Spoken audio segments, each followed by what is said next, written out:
you doing today? I'm so happy to be able to show you how I do my boho gypsy style purse ornaments.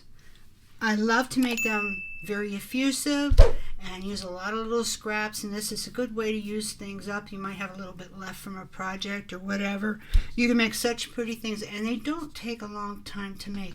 I'm just going to give you a little show of the different ones that I have made here in the last week or so. I made this one yesterday, and it's got one of the roses that I made a few weeks ago, the cabbage roses, and I glued this on. That's one thing about certain things with material. You can use hot glue and it's fine. I put another one on the back. This is the back of it. Kind of also almost reminds me of a dress a little bit, you know, how it comes cascading down. So I try to take care of both sides. And then I've got a bunch of this really inexpensive fused beads in here. You may even have some, you know, that you can use. Really inexpensive ones. I've got a really cool piece of embroidered trim in here. I've got strips of muslin in here, which are a really cool addition. I've got the crunchy, crinkled up seam binding that some of the Etsy sellers make. You could do it yourself if you feel like, you know, getting the seam binding and dyeing it yourself. You know, I'm thinking about that because I love the idea of dyeing it myself. It sounds like fun. But anyway, there's a whole bunch of stuff on here, and then of course it's got the ring at top so that you can clip it onto your purse. You could maybe put another ring and put keys on it too, but I don't know, you know, if I want keys hanging on outside my purse so they could fall off somewhere, but that's up to you. But anyway, I made that one yesterday, and then this is one I made a few days ago. A similar type thing, you know. Put one of my cabbage roses on here. I didn't put anything on the back. It's a little bit messy on the back, so I might do a little bit something about that. I don't know, it's not that bad, but maybe it doesn't matter, but I just like to have things done front and back. You know, I like to have things all finished off. I use those same beads. I use ripped sari, which sari, I don't know if you know this, but it's really, really easy to tear. Super easy, and it frays. And when it frays, it's so cool. I love that frayed look. If you're trying to strip sari down to get some sari waste or just fiber, just keep stripping it, stripping it, stripping it. It will come. It will come. In this one, I happen to have a few of these cool little beads. So they're handmade and they're paper, and all they are is just little rolled up tubes. And I put them on some of the skinnier pieces that I had in here. Just, you know, put them up in there, and then I tied what I call a love knot at the end, and so it's not going to come off there. So that's kind of a cool little feature. I think I had 4 of them in here. There's 3 showing. There's another one too. Yeah, here it is. And these are all French too, so I thought it was kind of cool. So I don't know where I found them. I think it was in a box lot of junk jewelry I bought when we were at the shop. They were in there for some reason anyway. So I'm going to make a bunch more because they were cool to use and easy. Okay, and then I have one more that I want to show you before we start to make our own today. And it's this one. And that's a big mama. This one's going to hang way down. So if you have like a really big tote bag or something that, you know, this could even supposed to go on a belt loop or something, you know, how it could also attach to the back of a hat. That would work too. You know, the more you think about it, you'll think of different ways to use it, you know. These are definitely not going to be used, I don't think, in jewelry making. They're too big. But you could take the principle of making them and maybe end them about here, maybe, and then do a nice chunky neckline with it or something. But you don't want it this long because it just doesn't hang right. If you can get it to hang right, if you could do it to hang right, send me a picture. I'd love to see it. But anyway, this one's got all kinds of stuff on it. It's got that trim. I just happen to have a lot of this trim right now because we put it in the class kits. So everybody that got a class kit and is taking the class, which starts tomorrow, June 16th, we'll have some of that. There isn't any of this bead in there, but I can say, and you know, this is fairly common stuff. You may have some. And then there's just sari that I had in the kit that I ripped. This piece, however, this type of thing is not in the kit. This is something special that I saved. It's very, very heavily embroidered piece of sari ribbon. I thought, wow, that'll make such a nice focal, you know, cascading down the front. I mean, that's really showy. And it wants to stay there, too. You're not constantly picking it out of the back. Some little things will do that, kind of hide, like these bees are kind of hiding right now. But that stays right there. So if you happen to have something like that and want to tear it down, it's about an inch wide strip. And on this one, I would say about 2 foot is what you're going to want to need if you have some. I don't have any to sell at this time. I'm looking for the right vendor so I can have some. But even if I did, it would always be random. Always be random. Because you just, when you buy that kind of thing, you never know what you're getting. Because it depends on what's coming out of the mill that they didn't need. It's kind of the cast-off stuff at the end of a bolt or whatever. Or it could even be someone's old sari that someone is harvesting stuff from. Just like in the United States, people go into thrift stores and they harvest things off of, you know, jackets and skirts and stuff to get the material off of it and make something else. So that's kind of what sari is. So even if I did have it, it would always be random or whatever my supplier had at the time, you know. But I'm looking for all kinds of unusual new things for us to use and kind of take some new journeys as we go along. And this might be the beginning of it. So again, this in particular is not in the class, although we might revisit a little bit because there are more things that you could do with it. Like if you go back in my videos about 2 years, there's a sari bead that's really long, that's a wrapped cylinder, and you could put one of those at the top too, and that would be like spectacular. But we may talk a little bit about that. But by and large, this is not in the class. What is in the class is going to be a lot of making roses and flowers, so making some beads. We're going to be doing a cabbage rose necklace.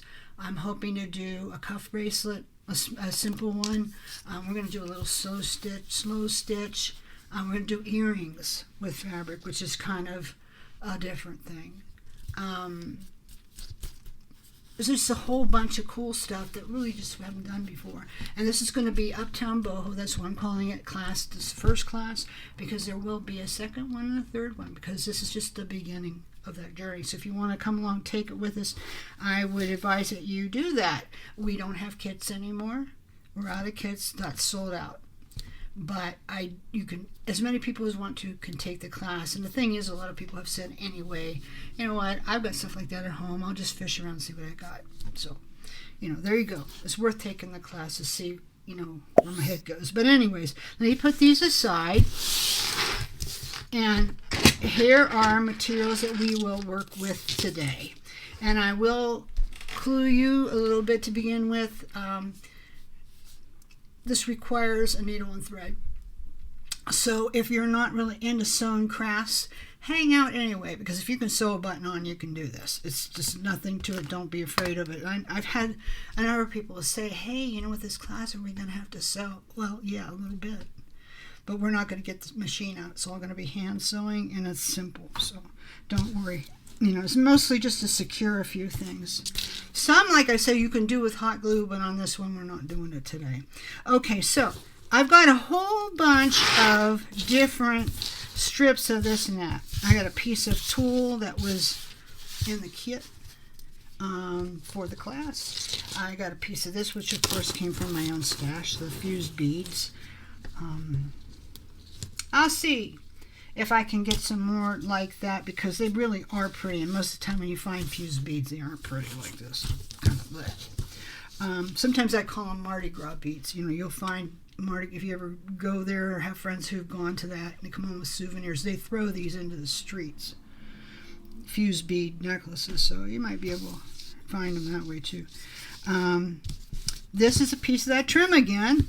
That there's a little bit in the kits for the class. This is a piece of that seam binding that's all wrinkled and crinkled, which, like I say, there are people who make this on Etsy, or you can easily do this yourself. And maybe at some point I'll do a video on that. I didn't do this one though. I will freely admit that, but there's no reason I couldn't have. I have a piece of velvet ribbon in here, which also is in the Clasp kit. So you could just see how I'm building this. This is getting prettier and prettier, isn't it?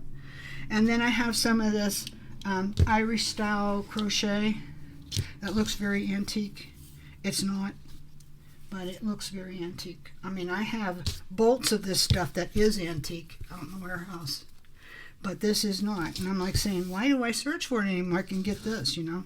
So this is a wider piece. This is a skinnier piece. You get different sizes if you can. Okay, the measurement on these is going to be anywhere from 15 inches to 18 inches, and that's all up to you. If you want them longer, if you want them shorter, cut them shorter. But you got to think of when you're going to do that, they're doubled. You're not going to be just like this the whole length. You know, it will be doubled. And you can do it like have them all the same length or pretty much the same length, or you can make it a little different, like one long, one short. Lately, I've been favoring doing them pretty much the same on each side. So that's how I've been doing that. Okay. I just realized I did not bring my scissors in here. They're in my room, Javi, on the bed. I left them in there. Thank you. Javi saves the day again. So we're going to layer these pieces, okay? And you can start any way you want. Sometimes I will start with the wider ones, which this one is. It's a nice wide piece. So thank you so much. I remember I was saying to myself, don't forget your scissors, and I did. I was watching some TV this morning as I was prepping this. So I've got this one long piece. Now, when it's this thick, and this is a little stiffer, you know, because there's a lot of substance to crochet, I like to take it and kind of pinch it in the middle and like twist it. And, you know, just let it sit. It'll stay pretty much. And then I just start layering, you know, what do I want next? Do I want another crocheted piece? Maybe I'll put my ribbon in here. And this is, again, something that you twist. You could also put a knot in it if you wanted. But twisting is probably better. Don't worry if it's all coming out, going to the front, you know, it may not. If you're really, really fussy about it, that's the way you like it, then that's fine. You can do it! It goes the right way for you. Here's another piece of that embroidered stuff. And this one hangs a little long, which I like that look. So I'm just layering it. How you do it is up to you, and it also will depend a lot on what it is that you have to layer. You know, the scarf around, see what you've got. If all you've got is sari, and you could tear it down, you can make beautiful things just out of sari. The one I had here that I showed you last was mostly all sari. You know, just get things that kind of coordinate. I think I'm going to put, I've got another piece of crochet. So I'm going to kind of twist it in the middle and put it in there. And I like how when I did that, the little picot type edge faces out to the side, so that's nice. And then I have this piece of seam binding, so I'll put it. I like to get it even as possible. The thing about doing something like this is you can always just cut it off, trim it when you're done. And then I'm going to take my beads and kind of put them toward the front because, you know, the last one, because I want that to really show. And I'm not sure if I want this one or not. I'll see. Then, lastly, but not leastly, I've got this little snip of tulle from the Clasp kits. It's not even as long as the rest. But I may use this as a tie-off, and I'll show you what I mean by that in a minute. So now I've got all these. So now the next thing I want to do is I'm going to take my hardware, which is this stuff. We have these on the website if you need some. And I'm going to take this and I'm going to pick this up and kind of get an idea for, you know, how it's going to fall. See if I need to twist anything some more to get it going the way I want it to. And now I want to thread it through here. Now here's where it gets a little bit fussy. So we'll just see how well I can do it today, this morning. It's not hard, it's just fussy, you know. So I'm pushing it up through there. I like to just put it right on the keychain. You don't have to. You could like just tie it off with something and then put it on later. You know, if that's easier for you, you like the look of that later, you know, doing it that way later, then do it. You know, how it's just about you and what, you know, you like. But this is what I'm doing for today for us. Okay, so now I need to take this and turn it. And you'll notice that when I do that, oh, this guy didn't come all the way through. It kind of repositions everything, doesn't it? So you might want to play with it a little bit. Like to get it to show the parts you like the best. Another thing you can do, and some people do, is take each piece and tie it onto a bigger key ring than this. This would not be big enough for that, but you could just do like lark's head knots and tie it on. Tie one on. Okay, so this guy, I think I'm going to loop this under a piece and bring it through because it's wanting to just kind of hang to the back and that's not working for me. But I'm going to have to loop it under something because it won't want to stay. So I'm just pulling that through. Okay. So there you go. And I'm sure there's any number of other videos on this if you want to consult them. You know, more than one opinion is good. This is how I do it. And it works. So I made a lot of them. I'll just put this in here. I'm trying to get it to go kind of the way I really want it to fall before I tie it off. Okay, so now I'm going to just pull it up like this. And because I've got these beads, I've got to pull them down a little bit because I don't want to be tying across a big fat bead. It looks like I might be anyway. And so that might throw it off at the bottom a little bit, which it has. But, you know, I'll just snip it and adjust that. See, it did. It threw it off the bottom a little bit. One's on the other. Don't worry about it. You just adjust it yourself. Or leave it that way. Doesn't matter. It doesn't have to be the same. Okay, now I have this tool. Piece of tulle, and tulle pretty strong. It looks like it's not, but it is. It's kind of like the next thing to nylon net. And if you know anything about nylon net, you know it is strong stuff. Okay, I'm just looking for the little hook thing on this ring so that I can put my clasp on it. There are solutions for that too, though. If it doesn't, that doesn't work out. So I'm just going to take it and I'm going to just tie it really good. Okay, like that's good. And then I might make a few adjustments, pull a few things down a little bit before I tie the whole thing off. You know, this one is looped up in here in the back and I don't want that. So to find out how did that happen and correct it. So I don't want it like that. So it's a good thing I saw that before I tied that all off. I may have to cut it. Could take it apart and start over too. That's always a possibility. I don't want to do that though. I'm just going to leave it like that this time. Just for the sake of argument. And look, this came out, so not to worry. If your bundle doesn't all stay together, it's not a big deal because you can fix it. Okay, so now what I'm going to do is I'm going to take this around. I'll just cut this off. It's still okay. Everything can be trimmed. If I had a little bit more time with this, I would take it apart and pull it out, but I don't. I don't want you to be sitting here all day and all night looking at this. You want to go make one, right? So, okay, so I've got this. It's all kind of coming down. And it's kind of like when you make the fabric flowers, there's always an adjustment at the end of things, you know, so you'll make that adjustment. And now I've got this guy that did not stay.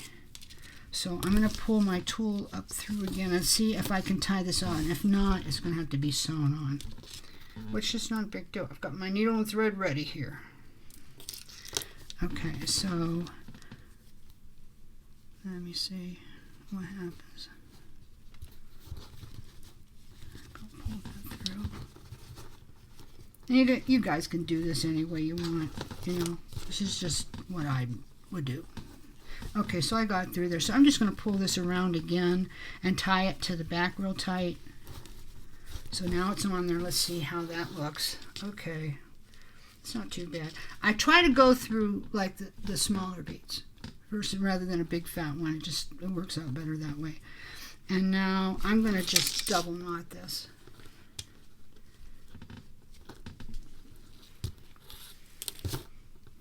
This is kind of fat. I wish it would go into the back, but I can adjust that in a minute. Okay, so double knot this.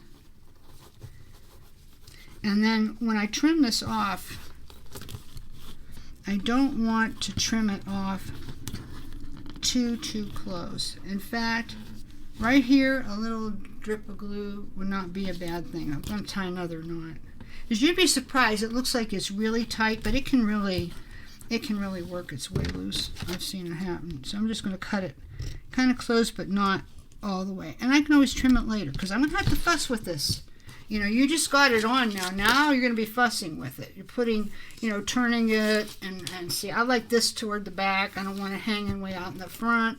This heavier piece. I like the way that it's facing inward with this, and the flat edge is on the outward. So let's see if we can get them both like that. Yep. And then bring these to the front. And then bring this to the front, bring this to the front. What you can also do is, if you want to, after you get this worked out how you want it, if you want to, you could tie it again, like right here maybe, and maybe it would hold it more. It's something you have to play with. I have not seen anything out there where it just tells you, oh, always do it this way, always do it that way. You know, it's basically get your lengths and start putting them together and see, you know, what you like. So there's a little bit of fussing when it comes to this. Maybe I want this facing out. I don't know. So I can do that several ways. I can get another piece and tie it, or I could sew through it, which I probably will do that. But this is kind of thick, so if I'm going to sew through it,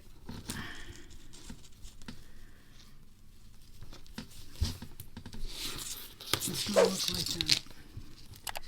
But anyway, so this is the basic thing that you have to do. And then I find my little slit. Looks like I lost it again. Here it is. Okay, and I just slip this guy on. You just lift this up. I think I go from this side. Got more space. And you just slide this guy on here. Sometimes they go on easily and sometimes they don't. Looks like today it's going to cooperate, so that's always nice. And you get it to go, you know, all the way through. So I'm going to have to pull it. It might not have been a bad idea to put this on first, honestly. It's not cooperating after all.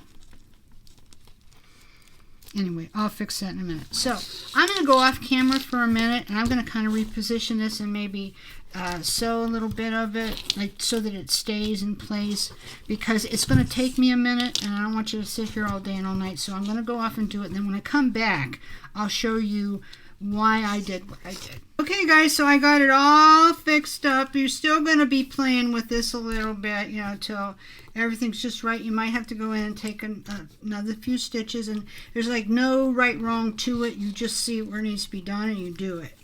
But pretty much this is going to hang pretty good when I stand up, or put it on. I don't mean really stand up, but put it on a purse. And then I put this little lace flower at the top, which is a little worse for the wear, but it's what I had for now. I don't want to stop and make one that went, because the other ones I had that would work size-wise, they were wrong colors. So anyway, so I put that on there. It's a little bit out of kilter too, so I probably will replace it, but you can get the point. So I sewed that onto there. I'm going to turn this over on the back so you can see.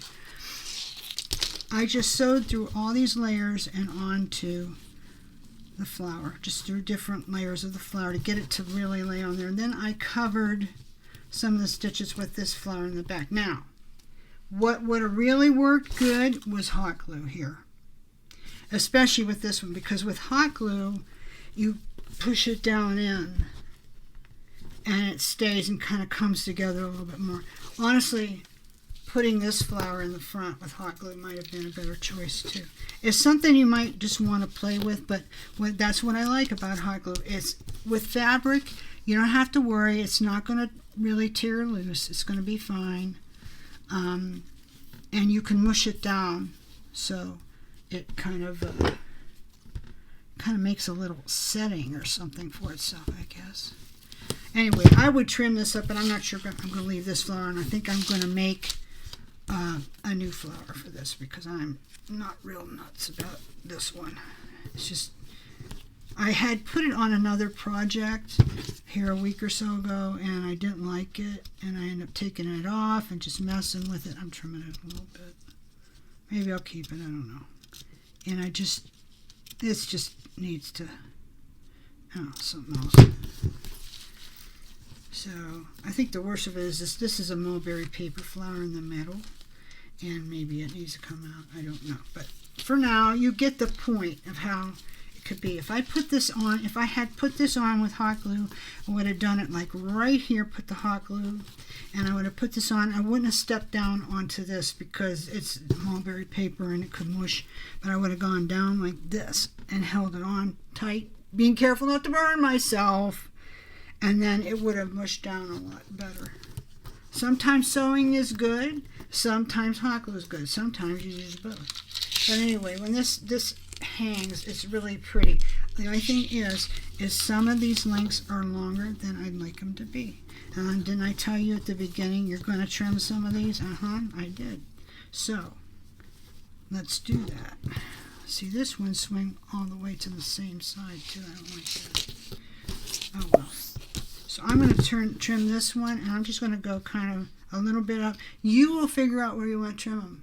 I'm not even going to tell you because it's going to be your tassel, and you're going to do it your way. But I usually do cut them a little bit diagonally, okay? So here's the other side of that one, and I'm going to just do that there. And for some reason, it looks like both sides of this one came out in the same place. I think it's just because I need to move it over here, and I may need to take another stitch to get it where I want it to be. But it's supposed to be on this side, not both on the same. And this is the thing, you'll check it, to see, okay, where did it end up, because sometimes it'll move. The best thing I think you could do is if you got a really big ring and a really big clasp, because it don't matter, and you tied them on, each one with a lark's head. That would probably be better. Okay, so here's that one that was big and long. There's this one. This one. These are a little longer than I like, so I'm going to trim them up here. And I'm eyeballing this, guys. And you're going to do the same thing because you're going to do what looks good to you. And you may trim them several times. I don't know. But I would rather have more on there in the beginning than less. It's always easier to deal with more. You don't have what you need.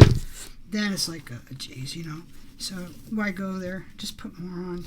Okay, so now I got 2 pieces of this, and this looks like it worked its way over to this side, so I need it in the middle where it's supposed to be, over here. Come on, you.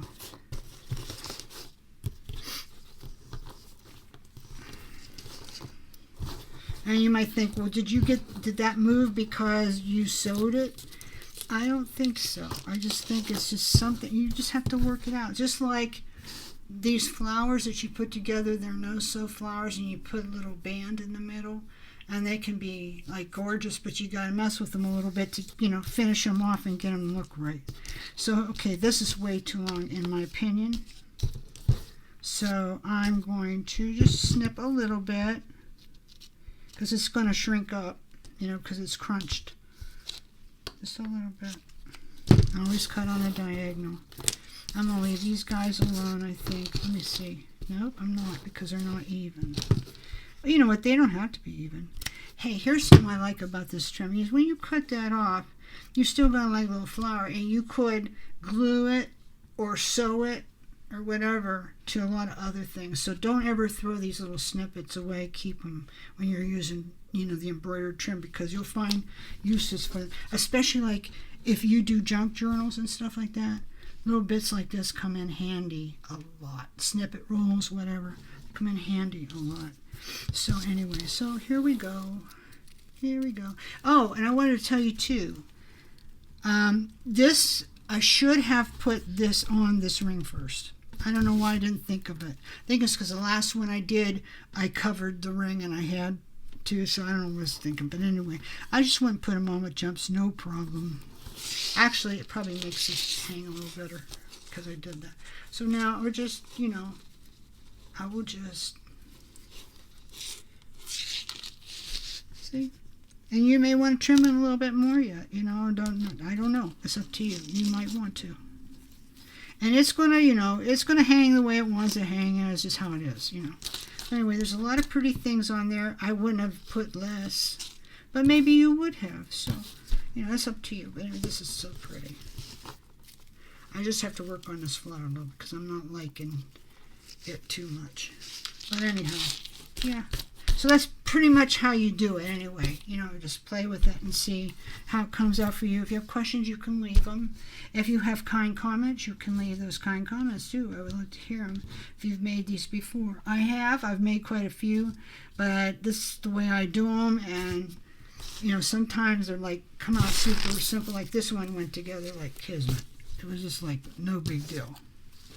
But this one, because I've got this stiff Irish crochet in here, it was fussing me. So maybe you don't want to use that. Maybe you'd rather use that for something else. Maybe for your snippet rolls or other, maybe you're doing alter couture or making a hat. Or maybe you can make flowers out of it too, which I'll probably show you in the class. Now, to talk to you a little bit just before I take off about this class, in case you haven't heard about it, it's called Uptown Boho. And it's, I'm going to turn this too. It's about using sari silk, muslin, lace, you know, all those other little things to make jewelry, mostly, and a few other things, okay? It starts tomorrow, which tomorrow is June 16th, 2023. But here's the thing. I will have it on my website, and you can buy it anytime because my classes, I film them live because that way we get some people in there to kind of have some banter and keeps it more interesting. So I like to do them live. And it's a little bit less work for hubby because our sessions are usually a couple hours long in the class. But you can go back and watch them whenever you want. Like, say you can't make it at that time, so don't worry about it. Come anytime you want. And you will own the private URL for that class on into forever. You know, as long as there's a YouTube, it'll be there. So you can go back and watch it over and over and over again. And especially when I get Uptown Boho 1, which is this one, then I have 2 and I have 3, you'll have this whole series of stuff that you maybe want to go back on. And you might get really good at this. It might work out really well for you, or it might take you on a journey where you see something where you can make some money or an add-on. Like for me, I'm never going to stop making jewelry. Forget that. You know, that's what I do. I sell jewelry supplies and I make jewelry. I'm never going to stop doing that. But sometimes something for an add-on, like when I used to do shows, I had things like this that I sold. I had, like, I made this like 25 years ago, and I used it in the ad for it, and it's broke. But you could see all this in here, and I sold a lot of these type things. I would decorate a purse. I wouldn't make a purse, but I'd decorate maybe a jean purse or something. I did teddy bears even, but I didn't make the teddy bear. I bought cheap teddy bears and I decorated them, you know, for fun. I even made potpourri. And so when you would come into my booth at a show, it was like a whole hodgepodge of things that you felt like you went into a shop, basically, because there's a whole lot of stuff there. I loved that, and people did too. And we did well at our shows because of that. So this would be a good add-on thing. You could have like a little rack of them or a table of them, and you could have a purse that you have taken, maybe put some stuffing in it, and then hang one off so they could see, you know, like, what is this, you know? So there's some ideas for you that you can use. But anyway, if you want to take this class, it's on my website at www.beastboutiques.com, and you'll find it in the Muses and Classes section of the website. The one with kit is sold out, so I can't make a kit right now. I don't have enough stuff to make it complete, but you can take the class. So just click on the one with class. There's going to be about 20 plus hours of instruction, so it's well worth it. So anyway, you guys have a great day. Thanks for watching. And hey, stay tuned, because there's going to be a slide. I meant to tell you this at the beginning. I know I forgot. There's going to be a slideshow of tassels. Not necessarily this type. Maybe jewelry tassels. Some of them I made. Some of them my friends, my creative friends have made. So you might enjoy seeing that. Don't forget to click like and subscribe. We really appreciate it when you do that. So have a great day, and I hope you enjoyed this. Bye-bye.